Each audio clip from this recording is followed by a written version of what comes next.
며칠 전에 웨스트오렌지 교육청으로부터 흥미롭다 그러긴 그렇지만 안내 전화를 한 통 받았습니다. 그 내용은 최근 학교, 학원에서 이루어지고 있는 총기 사건으로부터 우리의 자녀들과 학원에서 이루어지고 있는 총기 사건으로부터 우리의 자녀들과 또 학생들을 안전하게 지키기 위해서 화요일 오전 10시부터 우리 지역의 어떤 한 학교에서 일종의 모의 그 연습을 실시하겠다는 그런 내용이었습니다. 언제 일어날지 모르는 학교의 총기 사고에 관해서 학교나 또 교사들, 또 우리 학생들이, 또 그리고 경찰이나 관련 단체 모든 그 에이전시들이 능력을 대응할 수 있는 능력을 어떻게 발휘할 수 있겠는가 하는 것을 점검하기 위한 그런 훈련이 될 것이라는 그런 안내였습니다.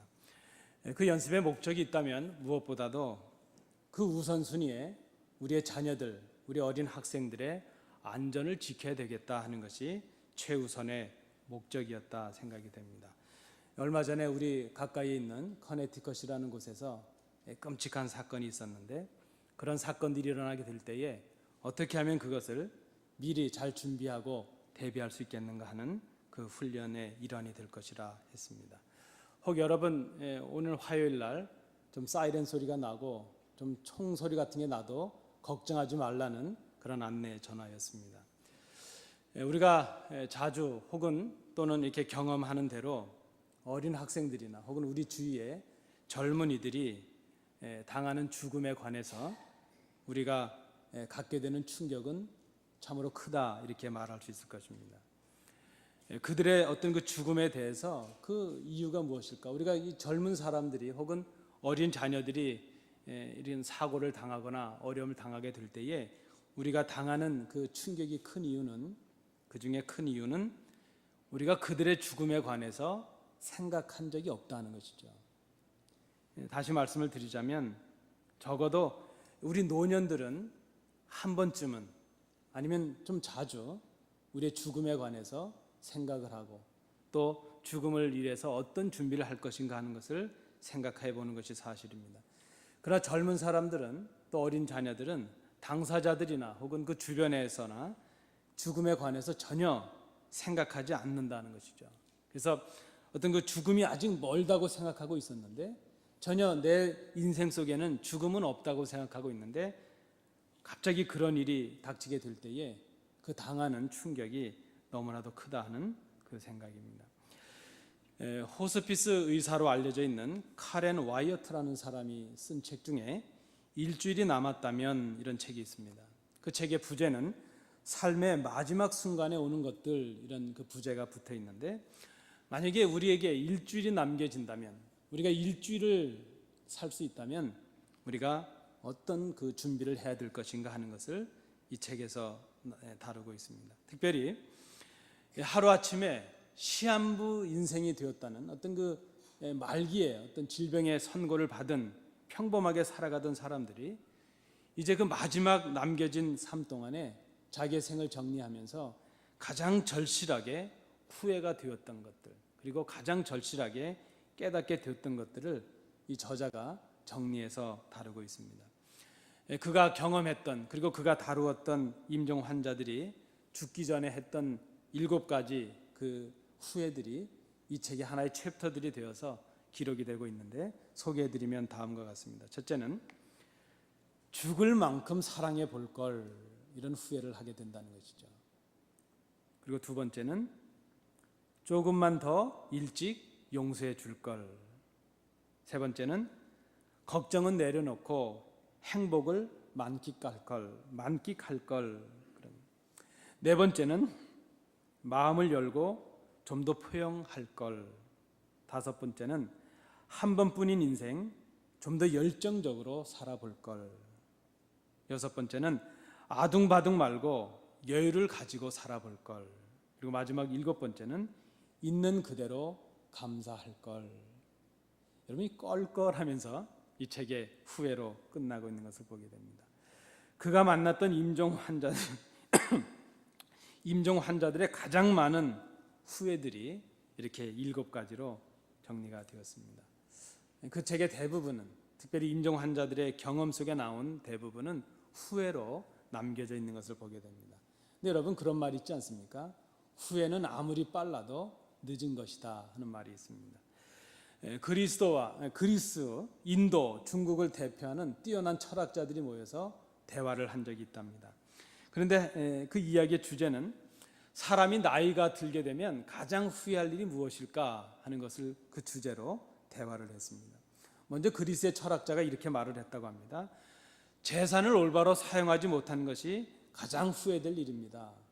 몸이 늙었는데 재산까지도 다 탕진해서 없어진다면 그 삶이 얼마나 허망하겠습니까? 뭐니 해도 젊을 때 재산을 탕진한 것, 그것이 가장 후회될 일이죠. 이렇게 말을 했답니다. 그랬더니 그 얘기를 듣던 인도의 철학자가 이렇게 말을 합니다. 글쎄요, 재산보다도 건강을 관리하지 못해서 건강을 잃은 것이 더 후회될 일이 아닐까요? 돈이 아무리 많이 있다 할지라도 돈으로 건강을 살 수는 없으니 건강을 잃는 것이 가장 큰 후회가 될 것입니다. 이렇게 얘기를 했다고 합니다. 그랬더니 그 얘기를 듣고 있던 그 중국의 철학자가 마지막으로 이렇게 얘기를 합니다. 그런데 여러분, 우리가 마지막 죽게 된다면 그 모든 것이 다 소용없는 것 아니겠습니까? 우리가 마지막 죽는 순간에 가장 후회될 일이 있다면 그것은 그 살아생전에 한 번도 선행을 베풀어 본 경험이 없는 사람, 그 사람이 가장 후회되고 불행한 삶을 살지 않았을까 생각을 한다. 이렇게 얘기를 했다는 것입니다. 죽을 직전에, 죽음의 직전이 되었는데 누구인가 베풀어 본 경험이 없다는 것이죠. 누군가를 위해서 희생해 본 경험이 없는 사람, 그 사람이 사실은 죽음의 순간이 되면 가장 후회될 사람이라, 가장 후회를 느낄 사람이라 그렇게 얘기를 했다는 것입니다. 그 중국의 철학자 얘기를 들은 그 두 사람이 그렇게 공감을 했다고 합니다. 간수 못한 재물보다, 잃어버린 건강보다 우리가 더 후회가 될 일은 누군가를 위해서 자기의 삶을 헌신하고 희생해보지 못한 사람, 그저 자기의 선행을 지내쳐버린 그런 인생이 가장 후회스러운 인생일 수 있다는 그런 말씀입니다. 여러분, 좋은 가을날 아침에 뜬금없는 질문이긴 하지만 한번 이런 질문을 받아보실까요? 만약 나에게 일주일의 생이 주어진다면, 내가 일주일 후에 죽음을 맞이해야 된다면 여러분 무엇을 하시고 또 무엇을 준비하시겠는가 하는 것이죠. 내가 일주일 후에 죽어야 된다면 나는 어떻게 내 삶을 정리할 수 있을까? 여러분, 어쩌면 아직도 이런 생각하십니까? 아직도 주인공은 총알이 빗발치는 전쟁 속에서도 결코 죽지 않을 것이라는 영화 같은 그런 생각 속에서 죽음은 나와 거리가 멀다 이렇게 생각하고 계시진 않습니까? 아직도 우리는 지구촌 곳곳에서 수백 명이 죽어가고 홍수로, 지진으로, 사건과 사고로 수천 명이 죽어갈 때도 그저 그 사건과 사고의 소식을 들으면서도 우린 참으로 태어날 수 있습니다. 왜 그런가 하면 그들의 죽음과 나의 죽음은 무관하다고 생각하고 아직 나의 죽음은 멀리 있다고 생각하기 때문이라 생각이 됩니다. 오늘 본문에서 사도 바울은 진지하게 자기의 죽음과 자기의 마지막을 준비하는 모습을 우리에게 보여주고 있습니다. 그런데 잘 생각해 보면 바울의 이 준비는 단순히 개인의 마지막에 대한 준비로 끝나고 있는 것이 아닙니다. 이 사도 바울의 준비는 그 당시의 교회들을 위한 준비가 되었고 또 복음을 위한 준비가 되었고 또 그 복음과 그 교회를 위해서 수고해야 될 사람들을 위한 준비가 되었다 하는 것을 우리가 생각해 볼 수 있습니다. 바울이 죽음을 당하던 시기를 우리가 보통 65년에서 70년 정도의 시기로 잡습니다. 그때는 로마의 박해가 가장 심할 때입니다. 역사적으로도 그때는 이스라엘이 회파되고 무너지고 이제 민족과 나라가 무너지는 그런 때였습니다. 교회라 할지라도 안전할 수가 없었습니다. 이제 막 시작한 교회였지만 참으로 위기를 당한 때가 바로 사도 바울이 순교를 해야 될 그때였다는 그 말씀입니다. 그런데 이 사도 바울이 지금 자기의 죽음의 준비를 통해서 복음을 위한 사역이 자기를 끝으로 끝나는 것이 아니라 이제 다른 사람, 다른 누군가를 통해서 이 교회의 역사와 복음의 역사가 이어지기를 위해서 지금 준비를 하고 있다는 그 말씀입니다. 그래서 사도 바울은 믿음의 아들이었던, 믿음의 동역자요 아들과도 같았던 디모데에게 이 유언과도 같은 지금 이 편지를 남기고 있습니다.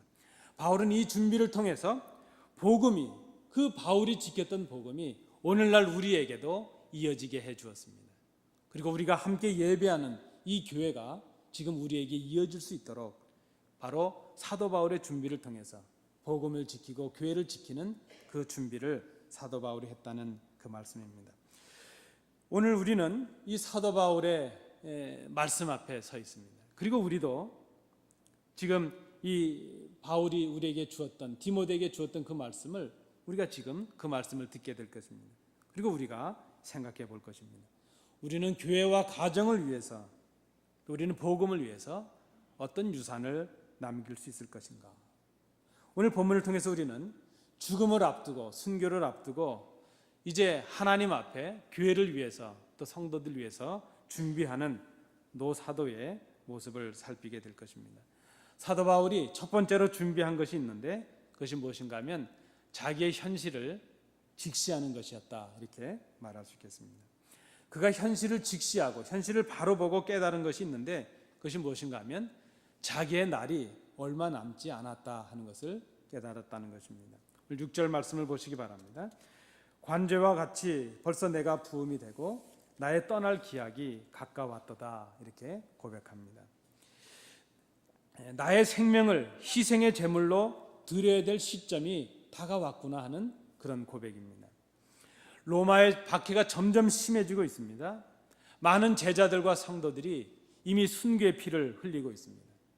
그리고 교회의 기둥이었던 베드로마저 순교했다는 소식이 사도 바울에게 들려집니다. 이제 사도 바울이 직감적으로 깨닫는 것이 있는데, 이제는 내 순서가 되었구나 하는 그 생각입니다. 바울은 이제 오늘 본문에 보면 관제로 자신을 부어버리겠다, 이렇게 말합니다. 이 관제라고 하는 것은 제단 위에 올려진 제물 위에, 그 제단에 이제 포도주를 부음으로 마지막 희생 제사의 마지막을 장식하는 그런 의식입니다. 복음을 위한 헌신과 희생의 삶을 그는 살아왔습니다. 다메섹 도상에서 부활하신 주님을 만난 이후로 그는 그의 삶을 온전히 복음을 위하여, 그리스도를 위하여 희생과 헌신으로 살아온 삶이었습니다. 마치 하나님 앞에 드려진 제물과도 같은 그런 삶을 살았습니다. 이제 자기가 제물과도 살았던 그 평생의 삶 위에 이제 마지막으로 포도주를 붓는 관제를 통해서 자기의 삶을 마무리하겠다는 그런 고백과 결단을 하고 있습니다. 그것은 우리가 예상하고 알고 있는 대로 순교를 의미하는 것으로 생각이 됩니다. 이 세상을 떠날 때가 가까웠다는 것을 알게 되었습니다. 자기의 현실을 바로 보니까 이제 내가 이 땅을 떠날 때가 되었구나 하는 것을 깨달았다는 그 말씀입니다.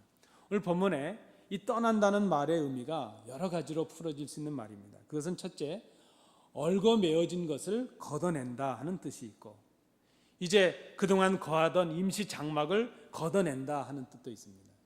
그리고 이제 정박했던 배의 줄을 풀러서 배를 떠나게 한다 할 때 쓰이는 이 단어가 바로 떠난다 하는 그 단어입니다.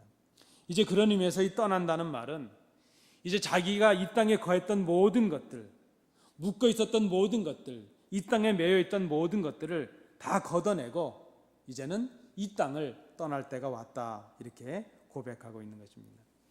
여러분, 이 아침에 여러분들이 거하고 계시는 여러분들의 현실을 한번 직시해 보실 수 있길 바랍니다. 여러분의 인생은 무엇을 위해 달려온 삶이었습니까? 그리고 무엇을 위해서 헌신하고 희생한 삶이셨습니까? 우리가 마지막으로 이제 포도주를 붓는 관제를 통해서 이 땅을 떠나기 전에 우리가 완성시켜야 될 우리의 평생의 삶이 무엇이었는가 하는 것을 여러분 한번 생각해 보시자는 말씀입니다. 우리의 교회를 위하여, 우리의 가정을 위하여, 우리의 자녀들과 우리의 믿음의 후대들을 위하여 우리는 어떤 삶을 살아왔고, 어떤 헌신을 해왔고, 어떤 희생을 해왔고, 그리고 어떤 모습으로 이제 우리의 마지막을 완성시켜야 할 것인가 하는 것을 생각해 보자는 말씀입니다. 우리가 우리를 생각하며 처음으로 해야 될 일이 있다면 그것은 우리의 삶을 바로 보고 우리의 현실을 직시하는 것이라 말할 수 있습니다. 우리도 이 사도 바울처럼 포도주를 붓는 마지막, 우리 삶의 헌신의 마지막, 우리 일생의 마지막을 완성시켜야 될 때가 지금 다가오고 있다는 것을 우리가 기억해야 될 것입니다. 죽음을 준비하는 사도 바울의 두 번째 준비는 자신의 과거를 살피는 것이었다. 이렇게 오늘 본문을 통해 살펴볼 수 있겠습니다. 그는 자신의 과거를 단 세 마디로 정리를 하고 있습니다. 7절 말씀해 보시면 내가 선한 싸움을 싸우고 나의 달려갈 길을 마치고 믿음을 지켰다. 이렇게 고백하고 있습니다. 이 싸움이라는 말은 경기장 안에서의 경주를 상징적으로 비유적으로 생각하며 하고 있는 말로 보여집니다. 운동선수가 경기에 임해서 최선을 다했을 때 그 자체로 승패에 상관없이 누리는 그 만족함, 그것을 지금 선한 싸움 이렇게 말한 것으로 보여집니다. 바울은 지금 자신의 신앙의 일생을 돌아보고 있습니다. 그리고 자신이 최선을 다했다는 그 선한 싸움을 싸웠다는 만족함을 가지고 이 고백을 하고 있는 것이죠. 제가 선배 목사님께 어떤 우리 선배 목사님의 설교에서 감동스럽게 들었던 이야기가 있어서 좀 전해드립니다. 여러분 잘 아시는 마라톤의 선수 중에 마라톤 영웅이라고 불리는 아베베라는 선수가 있습니다. 그는 아프리카 출신의 선수고 아프리카 출신의 선수로는 처음으로 올림픽에서 금메달을 땄고 또 아프리카 선수로는 처음으로 또 세계 최초로 2연속으로 세계 신기록으로 올림픽을 마라톤을 제패했던 그런 선수였습니다. 그 선수가 유명하게 된 이유는 로마 올림픽에서 1960년도 로마 올림픽에서 맨발로 뛰어서 우승을 해서 아주 맨발의 아베베라는 이름으로 유명해진 선수였습니다. 그런데 그 목사님의 표현에 의하면 그 선수가 우승을 하고 나서 그 온 경기장을 몇 바퀴나 뛰어다녔다는 겁니다. 너무나 기뻐서 그랬겠죠. 그러면서 그 인터뷰를 하면서 나는 아직도 몇 킬로미터 정도는 더 뛸 수 있습니다. 그렇게 얘기를 했다는 것이죠. 여러분 1992년에 바르셀로나라는 곳에서 우리나라의 황영조 선수가 마라톤에 우승을 한 적이 있었습니다. 여러분도 기억이 나시겠지만 마지막 순간까지 일본 선수와 접전을 벌였습니다. 근데 마지막 순간에 그저 그 황영조 선수가 일본 선수를 따돌리고 마지막 결승점에 도달하게 되었습니다. 근데 그 마지막 결승점에 도달했던 황영조 선수가 몇 걸음을 떼지 못하고 그 자리에 펄썩 쓰러지고 말았습니다. 근데 그 목사님의 말씀이 바로 이것이죠. 누가 선한 싸움을 싸운 것인가? 누가 최선을 다한 경기를 했는가? 아마 황영조 선수보다 아베베 선수는 능력적으로 훨씬 더 능력 있는 선수임에는 틀림이 없을 것입니다. 그러나 자기가 가진 그 능력과 자기의 열정과 역량을 최선을 다해서 쏟아부은 황영조 선수가 오히려 더 선한 싸움을 했고 더 위대한 경기를 한 것이 아니냐 하는 그런 의미의 말씀이었습니다. 자기가 할 수 있는 최선을 다해서 자기의 모든 힘과 능력과 자기의 열정을 다 쏟아붓고 그리고 나서 그 경기를 마치고 한 걸음도 걸을 수 없을 정도의 탈전한 모습으로 쓰러진 그 모습, 그것이 바로 선한 싸움을 싸우는 것이라 이렇게 말할 수 있다는 것입니다. 그렇게 최선을 다하고 떠나는 그 경기장의 선수는 성패에 상관없이 승패에 상관없이 그 자체로 아름답고 그 자체로 선한 싸움을 싸운 선수라 이렇게 말할 수 있다는 것입니다. 사도 바울이 지금 자신의 생을 돌아보았습니다. 그리고 하나님 앞에서 성도들 앞에서 나는 이렇게 선한 싸움을 싸웠노라 고백하고 있습니다. 내 모든 힘과 열정과 정력을 다해서 내 능력을 다 동원해서 최선을 다해서 내가 싸웠노라 이렇게 지금 고백하고 있는 것이죠. 사도 바울이 또 자기의 과거를 돌아보면서 달려갈 길을 마쳤다 이렇게 고백하고 있습니다. 이것도 우리가 어떤 경주의 개념에서 이것을 이해한다면 이 달려갈 길을 다 마쳤다는 것은 선수가 당연히 맞춰야 될 그 코스를 다 완주했다는 의미로 우리가 해석을 할 수 있을 것입니다. 바울에게 이 말은 복음을 위하여 교회를 위해서 맡겨주셨던 이 모든 사명을 최선을 다해서 감당했다는 그런 의미의 말씀입니다. 이게 달려갈 길을 다 마쳤다는 그 말은 경주에서 승리했다는 것을 강조하는 것이 아니고 다만 그 맡겨진 경주를 포기하지 아니하고 끝까지 달렸다는 것을 의미하고 있습니다. 사도 바울은 지금 자기의 생을 돌아보면서 나는 달려갈 길을 다 마쳤노라 그렇게 고백하고 있습니다. 온갖 장애와 방해가 있었고 온갖 어려운 일들이 있었지만 극복하기 힘든 그런 고통도 있었지만 핍박도 있었고 아픔도 있었지만 그 모든 어려움들을 뒤로하고 이 나에게 맡겨진 이 경주를, 나에게 맡겨진 이 복음의 사역을 포기하지 아니하고 끝까지 달렸노라 그렇게 고백하고 있는 것이죠. 세 번째로 사도 바울이 자신의 과거를 살피면서 마지막으로 고백하는 것은 자신이 믿음을 지켰다 이렇게 고백하고 있습니다. 이것도 우리가 경주라는 면에서 이해를 한다면 이제 경주에 참가한 선수로서 경주를 해야 되는 그 룰을, 그 규칙들을 잘 지켰다는 의미로 우리가 해석을 할 수도 있을 것입니다. 이 말은 사도 바울에게 있어서 주님을 섬김에 하나님과의 약속을 지키는 데 있어서 주님을 실망시키게 하신 적이 없다는 그런 의미로도 우리가 해석을 할 수 있을 것입니다. 바울은 예수 그리스도를 포기하지 않았습니다. 하나님께서 주신 그 약속을 포기하지 않았습니다. 예수 그리스도를 통해 주신 그 약속을, 복음의 약속을 포기하지 않았습니다. 부활의 신앙을 포기하지 아니하고 그 신앙을 지키고 복음을 지켜서 후대들에게 전해 주었다고 지금 당당히 말하고 있는 것이죠. 이 말은 자신이 주애를 감당하고 복음 전도자라는 이유로 자신의 믿음을 지키는 일에 소홀하지 않았다는 그런 의미의 말씀이기도 할 것입니다. 남에게 가르치고 남에게 전하기에 앞서서 자신의 믿음을 하나님 앞에 온전히 세우고 그 믿음을 지키기에 최선을 다했다는 그런 고백의 말씀일 것입니다.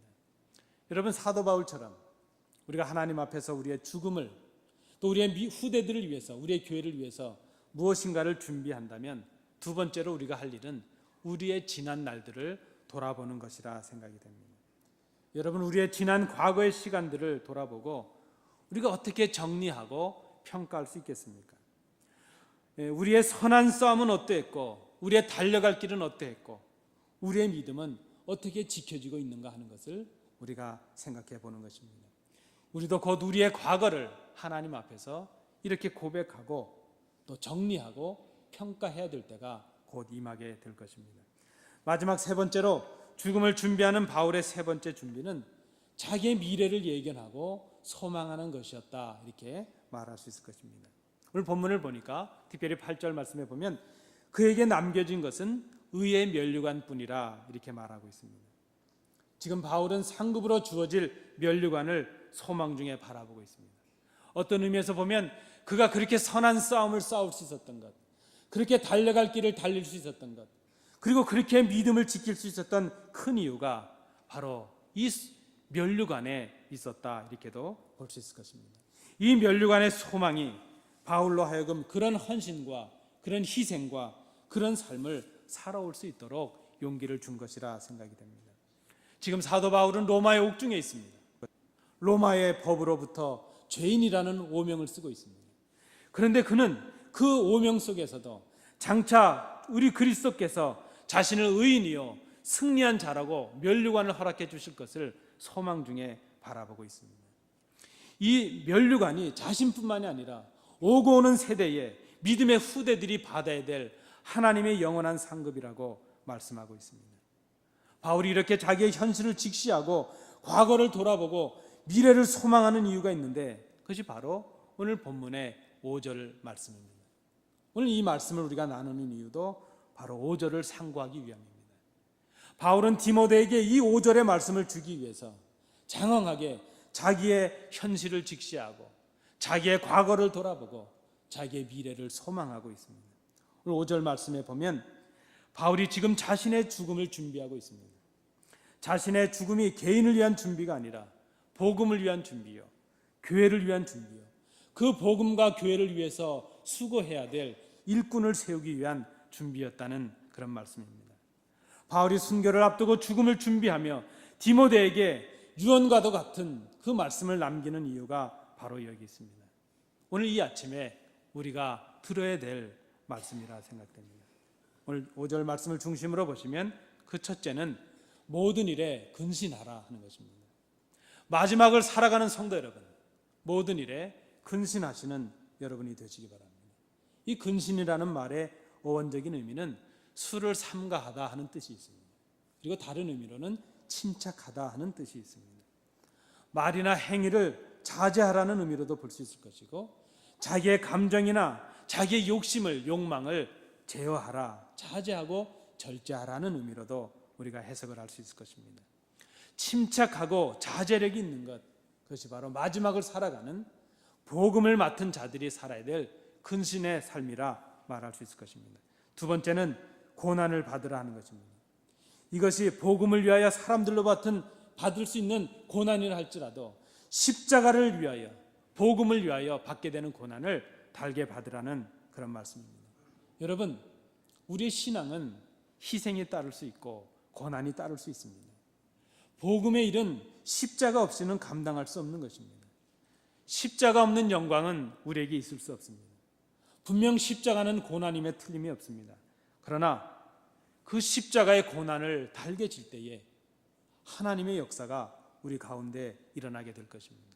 여러분, 우리는 우리 교회의 부흥을 꿈꾸고 있습니다. 그러나 여러분 기억하십시오. 우리의 희생 없이 교회 부흥이 있을 수 없습니다.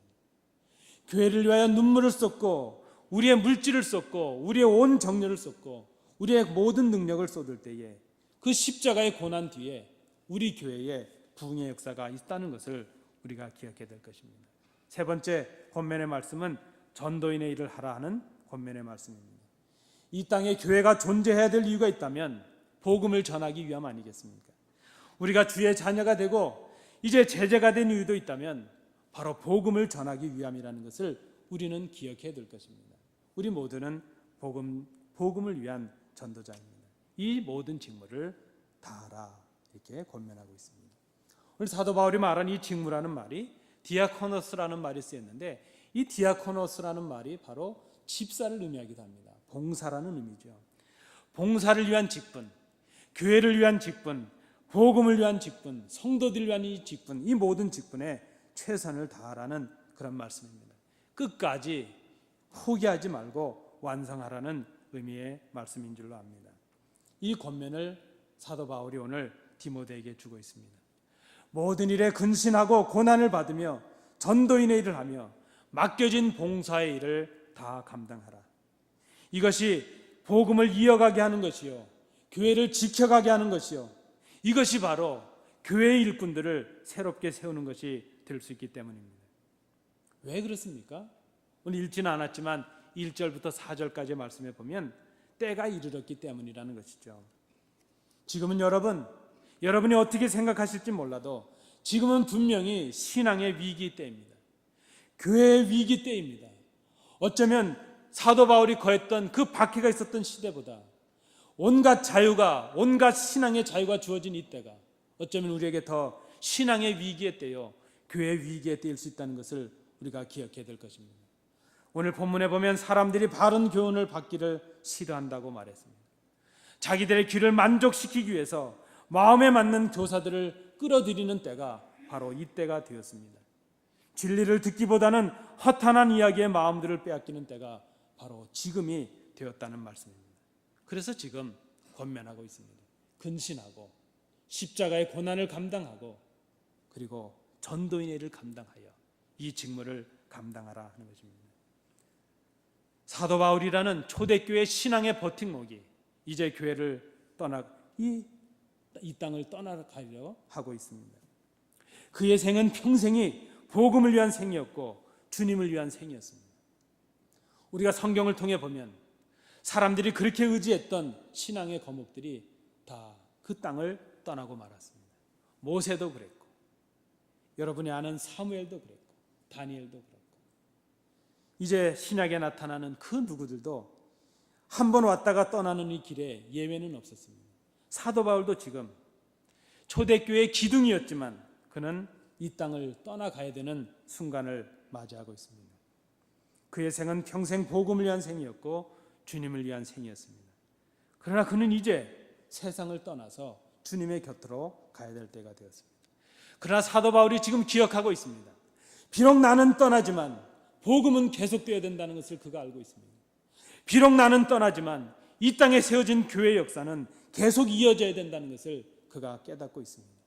그래서 바울은 지금 세상의 거센 물결 속에서도 복음을 지키기 위해서, 교회를 지키기 위해서, 그리고 그 복음과 교회를 위해 수고할 사람들을 세우기 위해서 마지막 유언을 남기며 이 고백을 우리에게 주고 있습니다. 여러분, 여기 계신 모든 성도들이 예외 없이 우리는 곧 사도 바울과 같은 자리에 들게 될 것입니다. 그때 우리도 이 땅의 모든 것을 뒤로하고 떠나야 될 것입니다. 그때 우리는 우리 후손들에게 빌렸었던 이 예배당을 아름답게 물려줘야 될 것입니다. 저는 그런 생각을 해봅니다. 이 예배당은 우리가 우리의 자녀들에게 물려주는 것이 아니라 우리 자녀들이 써야 될 예배당을 지금 우리가 빌려서 쓰고 있다 생각합니다. 이 지구도 그렇지 않겠습니까? 이 지구는 우리가 우리 후대들에게 물려주는 것이 아니라 우리가 잘 간직해야 될 이유가 있습니다. 왜 그런가 하면 그 후대들이 써야 될 것을 우리가 지금 쓰고 있기 때문이죠. 우리가 교회를 아름답게 남겨야 될 이유가 여기에 있을 것입니다. 우리가 오르던 이 동산, 우리가 만지던 이 모든 예배실의 의자들, 이 모든 성물들, 그리고 우리가 늘 돌아보던 이 모든 교회의 언덕들, 이것을 우리가 때가 되면 고스란히 넘겨줘야 될 것입니다.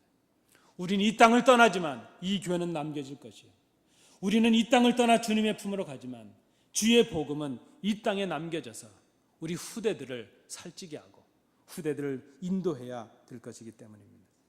그래서 우리는 오늘 이 본문의 말씀을 다시 한번 생각합니다. 사도 바울이 디모데에게 남겨줬던 이 말을 이제 언젠가는 우리도 우리의 후대들에게 이 말을 남겨야 되기에 우리도 오늘 이 말씀을 받습니다. 언젠가는 우리는 우리의 후대들에게 이 말을 하게 될 것입니다. 후대들이여, 그러나 너는 모든 일에 근신하여 고난을 받으며 전도인의 일을 하며 내 직무를 다하라. 이 말을 하기 위하여 사도 바울은 평생을 선한 싸움을 싸웠습니다. 그는 이 말을 한마디를 하기 위하여 그의 평생을 달려갈 길을 다 마쳤습니다.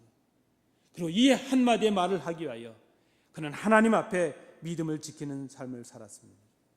사랑하는 성도 여러분, 우리도 언젠가는 이 땅을 떠나게 될 때에 우리 후대들에게 그 한마디의 말을 남기기 위하여 오늘 우리의 삶을 돌아볼 수 있기를 간절히 원합니다.